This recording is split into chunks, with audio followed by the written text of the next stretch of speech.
Hey people, it's been so long since I've done a product review, and see, right now my skin is looking nice, right? Because basically I happen to apply this thing known as MrilQ body care, body basic B2.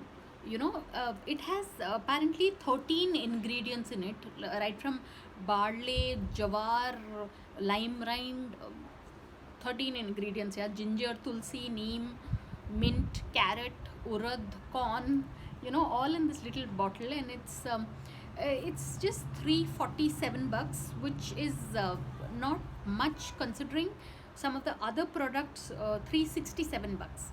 Some of the other products by MrilQ tends to be on the expensive side, but I think if we are paying for quality, then it's worth it, I think. And when it comes to skincare and all, it's best to these all the ingredients used are natural. So it's a Dhanbad based company, but seriously people, it makes such a big difference. I'm like, I've done MrilQ reviews before, but this has been such a pleasant surprise, to I discovered this little bottle. It was, I had not yet opened it, so today I opened it for the first time, and god, am I happy or what? It's really made a difference. So people, try and check it out. You all can do a Google search. It's called MrilQ, and it's all natural based products. So on that note, thanks for watching, and please subscribe.